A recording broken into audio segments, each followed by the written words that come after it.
niat rukun salat, takbiratul ihram rukun salat, dan dikatakan takbiratul ihram kalau ketika takbir itu ada niat. Jadi kalau nggak pakai niat, dia takbir biasa. Ya apa bedanya Pak dengan takbir ruku Allahu Akbar dan takbir-takbir yang lain? Nggak ada bedanya. Dikatakan takbiratul ihram karena di dalam takbir itu ada niat sholat. Makanya lisan mengucapkan takbir, hati berniat untuk sholat. Jadi saya tegaskan sekali lagi, mulai sekarang kalau takbir sertai niat, karena kalau tidak ada sholat baginya. Ini 4 madhab loh, nggak ada perselisihan itu. 4 madhab sepakat tentang itu semua. Baik, kemudian yang berikutnya, mengangkat tangan ketika takbir. Mengangkat tangan ketika takbiratul ihram hukumnya sunnah. Jadi ngangkatnya itu sunnah. Yang rukun cuman takbirnya saja, takbiratul ihramnya. Ngangkatnya sunnah. Adapun cara mengangkatnya ini ada 2 kaifiyah. Ada yang sejajar dengan telinga, ada yang sejajar dengan bahu. Baik, saya bacakan dulu keterangannya satu persatu. Yang sejajar dengan bahu, Bapak Ibu, dari Salim, dari bapaknya an abihi, dari bapaknya Salim, qala, dia berkata, ra'aitu Rasulullah sallallahu alaihi wasallam, aku melihat Rasulullah sallallahu alaihi wasallam idza tatahas salata rafa'a yadayhi hatta yuhadhiya mankibaih. Beliau apabila membuka salatnya, takbiratul ihram maksudnya, rafa'a yadayhi, mengangkat kedua tangannya, hatta yuhadhiya mankibaih, sehingganya kedua tangan itu setentangan, sejajar dengan kedua bahu. Begini Pak, enggak begini ya, ini dada bukan bahu. Enggak juga begini, ini kedepanan, harus bahu diambil. Ini bahu namanya, harus diambil bahunya, setentangan dengan kedua bahu. Keterangan dari bapaknya Salim. Hadis ini tercantum dalam kitab Sahih Al-Bukhari, nomor hadis 739, Sahih Muslim 390. Ini yang pakai bahu. Dalil kedua dari Abdullah bin Umar radhiyallahu an, ia berkata, kana Rasulullah sallallahu alaihi wasallam, bahwasanya Rasul idza qama lis-salati, apabila berdiri untuk salat, rafa'a yadaihi hatta takuna hadwa mankibai, beliau berdiri untuk salat mengangkat kedua tangannya sehingganya kedua tangan itu sejajar dengan kedua bahunya. Terangan yang tadi itu selalu bahu patokannya, jari-jarinya sedikit melampaui bagian atas bahu, jari-jarinya. Sahih Muslim nomor hadis 390 dan tercantum dalam kitab hadis yang lainnya.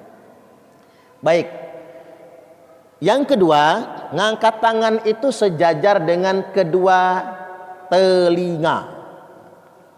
Ini dari Malik bin Al-Huwairis, dia berkata, anna Rasulullah sallallahu alaihi wasallam, sesungguhnya Rasul, kana idza kabbar, apabila beliau bertakbir, rafa'a yadaihi, beliau mengangkat kedua tangannya, hatta yuhadhiya bihima udunaihi, sehingganya kedua tangan itu setentangan dengan kedua telinga. Begini, ingat telinga Pak, jempol tangan ini menyentuh tempat anting-anting.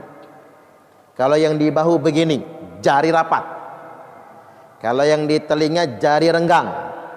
Sama-sama telapak tangan ngadep kiblat. Tidak boleh begini, nggak boleh ya, ini nggak ngadep kiblat, harus begini. Jempol tangan menyentuh tempat anting-anting.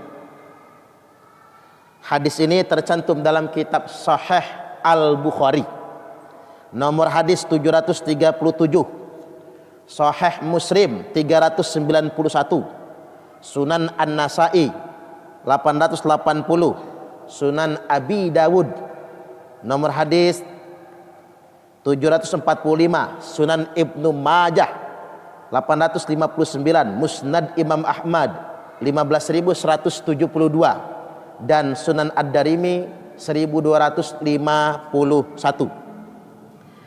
Selanjutnya hadis yang berikutnya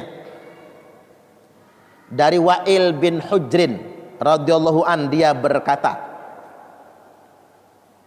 bahwasanya Rasulullah sallallahu alaihi wasallam salat, faqama Rasulullah sallallahu alaihi wasallam, berdiri Rasul, fastaqbalal qiblah, lalu menghadap ke kiblat, fakabbar, beliau bertakbir, farafa'a yadaihi hatta hadata udunaihi, beliau mengangkat kedua tangannya sehingganya kedua tangannya itu sejajar dengan kedua telinga.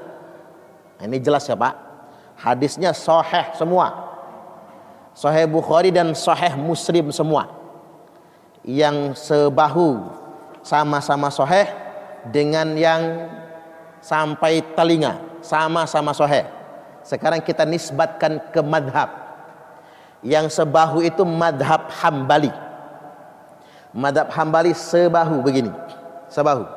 Jangan begini, karena ada yang mengajari Allahu Akbar, ada yang begitu. Itu enggak pas. Jangan begini. Ini di depan namanya. Yang dikatakan nas ini patokannya bahu, maka begini. Nah, gitu. Begini dhamma asabi'ahu. Dirapatkan jari-jari tangannya. Ini rapat jari-jari tangan. Jangan direnggangkan begini. Jadi Allahu Akbar begitu. Itu madhab Hambali. Rapat jari-jarinya. Jadi siapapun yang mengamalkan madhab Hambali begitu caranya. Adapun di madhab Syafi'i sampai ke telinga begini, sampai ke telinga, jari-jarinya nasara asabi'ahu, jari-jari renggang, jangan diginiin, tapi renggang begini, sedikit direnggangkan, jempol tangan menyentuh tempat anting-anting. Ini madhab Syafi'i. Kalau laki-laki angkat sikunya, buka keleknya, kecuali dalam shop. Kalau dalam barisan jangan gini amat Pak, muka orang sampai kita itu agak dikondisikan. Kalau perempuan jangan begini Bu. Kalau perempuan siku tarik ke badan, nah begini. Kalau perempuan yang begini juga begitu.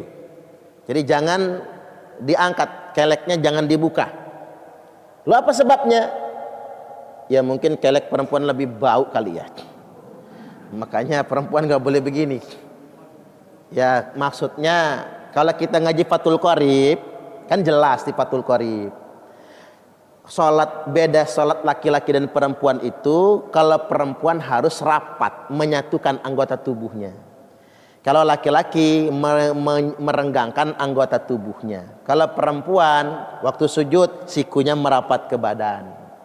Kalau laki-laki waktu sujud sikunya diangkat menjauh dari sisi lambung. Itu maksudnya. Laki-laki lebih terbuka, perempuan merapat ke tubuh. Itu maksudnya. Sama kayak takbir. Kalau laki-laki begini, perempuan rapat ke badan.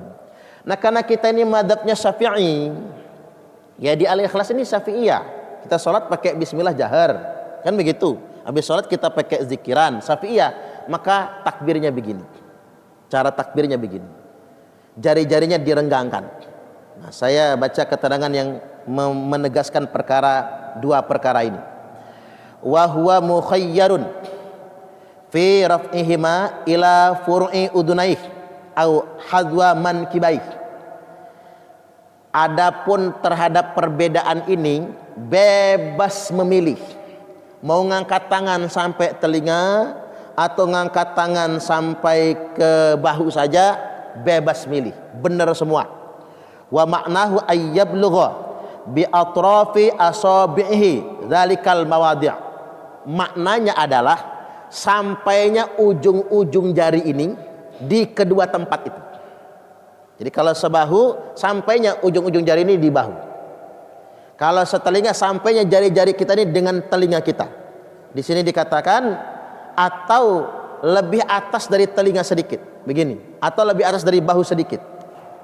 Kemudian yang berikutnya, wa innama khuyyira li anna kilal amrayni marwiyun an Rasulillah sallallahu alaihi wasallam. Dua hal ini bebas milih. Bebas milih. Dikarenakan dua perkara ini li anna kilal amrayni marwiyun an Rasulillah sallallahu alaihi wasallam. Dua perkara ini sama-sama diriwayatkan dari Rasulullah sallallahu alaihi wasallam. Al-Mughni juz yang kedua halaman 327.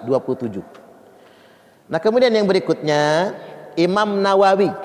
Imam Nawawi ini adalah mujtahidin rajih madhab Syafi'i. Baik, Imam Nawawi menjelaskan wa amma sifatur raf'i fal masyhuru min madhabina wa madhabil jamahir. Adapun sifat mengangkat tangan, pendapat yang masyhur menurut madhab kami. Madhab kami itu madhab Syafi'i maksudnya. Wa madhabil jamahir, dan pendapat mayoritas ulama-ulama. Pendapat mayoritas ulama-ulama. Annahu yarfa'u yadaihi hadwa mankibaih. Sesungguhnya ngangkat tangan itu sejajar dengan kedua bahu. Ini kata Imam Nawawi loh, Pak. Imam Nawawi ini madhab Syafi'i. Ngangkat tangan itu sejajar dengan bahu, hadwa mankibaih. Tapi jangan di stop sampai situ. Kalau di stop pakai situ, sekilit. Orang kan suka nyetop pendapat Imam Nawawi. Beliau ini kan pengarang Syarah Sahih Muslim. Bahkan setahu saya, semua pondok pesantren Wahabi pakai kitab beliau yang Riyadhus Shalihin. Kan dipakai kan kitabnya. Beliau mengatakan ngangkat tangan itu sejajar dengan kedua bahu. Bihaitsu tuhadhiya atrafu asabihi furu'a udunai. Dengan jari-jari tangan ditempatkan di atas telinga, bagian atas telinga. Jari-jari tangan mencapai bagian atas telinga atau melampaui telinga. Wa ibhamahu, dan ibham, dua jempol tangan. Wa ibhamahu syahmata udunai, dengan jempol tangan ke anting-anting, tempat anting-anting, sahmahin, tempat anting-anting ini. Jempol tangan ke tempat anting-anting. Wa rahatahu mankibaih. Nah, pergelangan tangan inilah yang sejajar dengan bahu. Nah, jelas ya. Jadi yang sejajar dengan bahu itu kata Imam Nawawi, pergelangan tangan sejajar dengan bahu. Jari-jari melampaui bagian atas telinga. Jempol tangan menyentuh tempat anting-anting. Inilah pendapat yang paling banyak diamalkan oleh para ulama.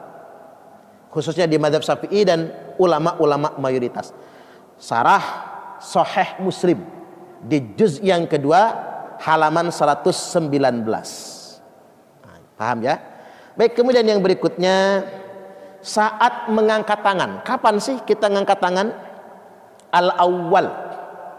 Pertama, pendapat pertama, muqaranatur raf'i lit takbir.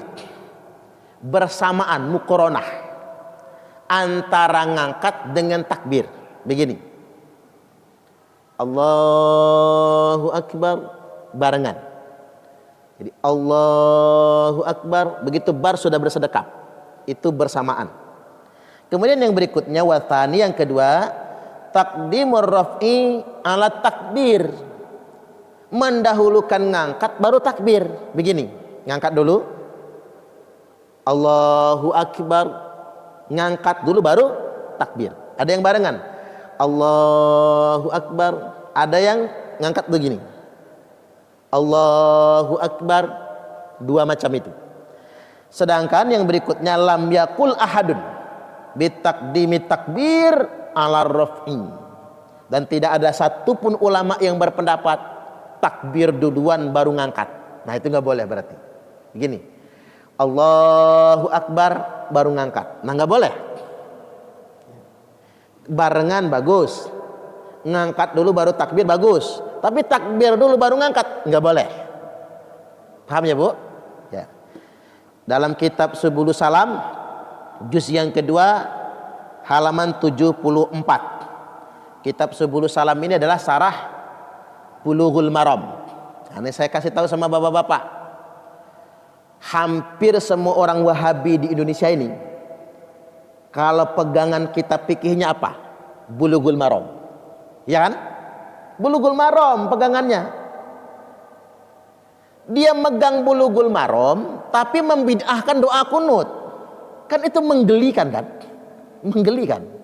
Coba semua pegangannya Bulughul Maram tapi membid'ahkan doa kunut. Wong Bulughul Maram itu kan karya Al-Hafiz Ibnu Hajar Al-Asqalani, ulama madhab Syafi'i, yang kalau nggak kunut subuh sujud sahwi, pengarang kitab Fathul Bari. Lagi pula Bulughul Maram itu bukan kitab fikih. Nah ini yang sering kita salah. Bulughul Maram bukan kitab fikih, tapi kumpulan dalil-dalil fikih, bukan kitab fikih. Jadi mentah, masih mentah gitu. Harus dijelaskan dulu. Nah penjelasannya di Subul Salam. Baik, yang berikutnya sifat telapak tangan. Sifat telapak tangan itu begini. Dari Abu Hurairah dia berkata, karena Rasulullah sallallahu alaihi wasallam idza qama ila sholati rafa'a yadayhi maddan. Bahwasanya Rasulullah SAW itu apabila berdiri untuk sholat mengangkat kedua tangannya maddan. Nah, kata maddan ini yang jadi perdebatan antara Imam Syafi'i dan Imam Hambali. Maddan itu kata Imam Syafi'i tangannya jarinya mekar. Maddan itu kata Imam Hambali jarinya rapat. Maddan itu kan memanjang. Ada yang mengatakan memanjang ini harus rapat biar manjang. Kata Imam Syafi'i maksudnya mekar. Satu hadis tapi beda tafsir. Sama-sama pakar bahasa Arab, sama-sama ulama, Pak. Ya kurang Arab apa Imam Syafi'i kan? Uang itu zuriat Nabi kok. Kurang Arab apa Imam Hambali kan? Ngerti banget pakarnya. Tapi beda pemahaman. Makanya jangan terlalu keras kalau beda pemahaman itu, gak usah bid'ahin orang lah. Katakan khilafiyah, jangan dihukumi bid'ah. Nah Imam Syafi'i memiliki dalil penguat. Apa dalil penguatnya? Disebutkan bahwasanya karena Rasulullah sallallahu alaihi wasallam idza kabbar li sholati nasyara asabi'ahu. Nabi itu idza kabbara li shalah, apabila bertakbir untuk salat, nasyara. Nah, merenggangkan, nasyara. Beliau merenggangkan asabi'ahu, merenggangkan jari-jarinya.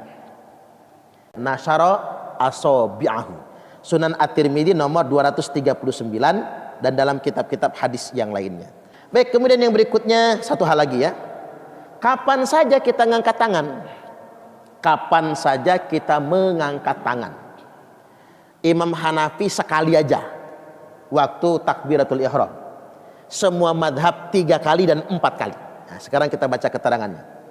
Diriwayatkan dari Abdullah bin Mas'ud radhiyallahu an, bahwasanya Rasulullah SAW sholat dan beliau mempraktekkan sholat Nabi, mencontohkan sholat Nabi. Abdullah bin Mas'ud ini sholat, tujuannya mempraktekkan sholat Nabi. Beliau praktek fasalla falam yarfa' yadaihi illa fi awwali marwah. Abdullah bin Mas'ud sholat dan tidak ngangkat tangan kecuali hanya sekali saja, waktu awal. Illa fi awwali marrah, awal sekali aja waktu takbiratul ihram. Ini Sunan Abi Daud nomor 257, An-Nasa'i 1026, Sunan Abi Daud 748, Musnad Imam Ahmad. Ini pendapat yang diambil oleh Imam Hanafi, At-Taudi dan An-Nakhai.